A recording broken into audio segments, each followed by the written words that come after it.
I made a post the other day on Instagram that said, it was on Halloween, what's scarier than having a 9-to-5 as an entrepreneur?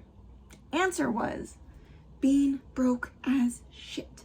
And I want to get into that, and I want to talk about how having a 9-to-5 as an entrepreneur is actually a really fucking great thing. The reason I said that because there tends to be a lot of shame as someone who is an entrepreneur or a new entrepreneur and having a 9-to-5, right? It's like, I even thought this belief that in order to be successful as an entrepreneur, or in order to be a success, you had to quit your 9-to-5.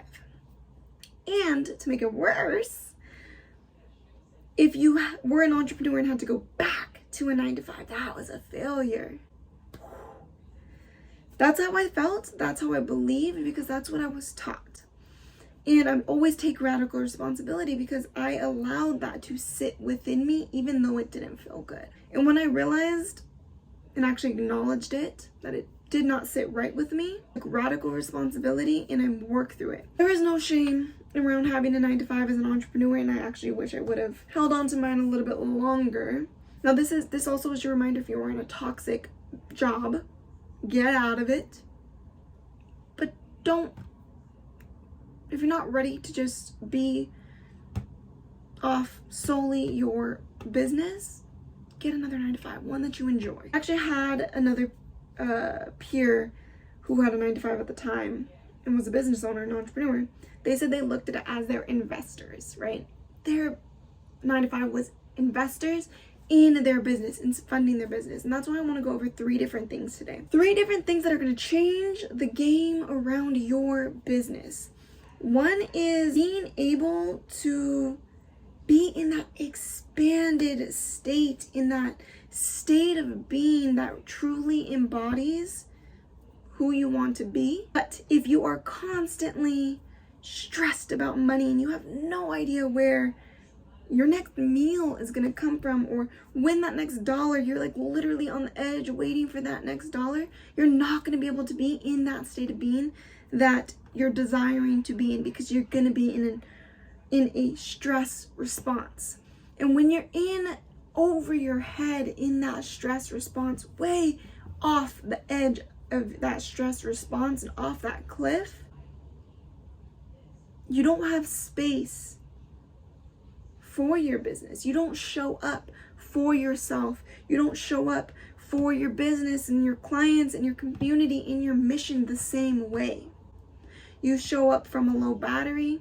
You show up from that chaotic state. But when you have stability and you have another source of income, that is not even a worry. You get to enjoy your business that much more. You get to show up from a place of not being in that stress response, right? You get to show up from a place of genuine energy and wanting to connect versus that energy of contracting and grasping and like needing that next client. It's a damn easy way to start like leading yourself from your mind instead of powerfully leading yourself from your heart. Difference between an ego-based and a mind-based business than a heart-based business. So that's one. The second piece is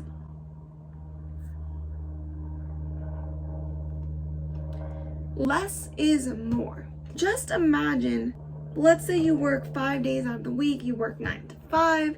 So in order to make your business successful, you have to be able to figure out a way to allow your business to thrive in these pockets of time that you have outside of your 9-to-5. It's really easy to look at that and be like, oh my God, I wish I had more time. Like if I just had more time to work on my business, or even resenting your 9-to-5 because it's taking away from your business. Shift that perspective and look at it as like a game from a place of fun, and think about it as like, how can I master my business so well that my business generates a fuck ton of money while me only being inside it for pockets of time? Just imagine how powerful if you're able to do that.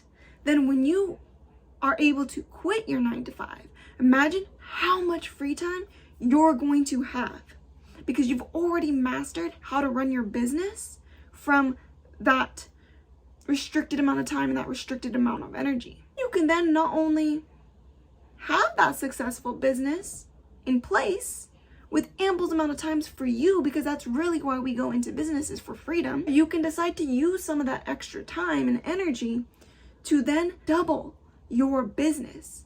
So instead of looking at that 9 to 5 from a place of resentment and like hatred toward, think about how much of a gift that is for you and your business. Another great thing of how your 9 to 5 is actually a gift to your business is that you're able to, quote unquote, stop thinking about your business for a second.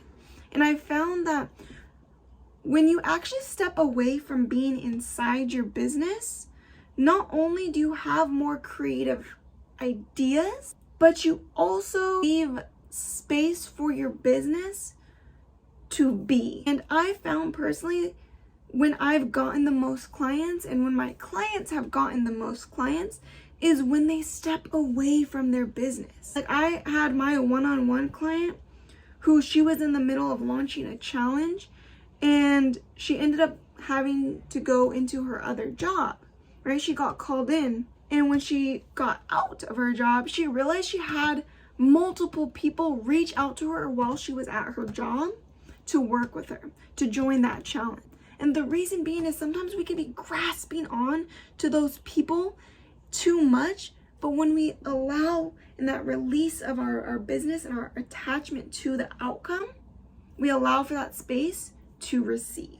Those are 3 powerful ways that having a 9 to 5 is actually a gift to your business. I know that's going to be a big perspective shift for a lot of people. So let me know what comes up for you, what thoughts you have, and what resistance is surfacing around that. Drop it in the comments. I was going to say chat.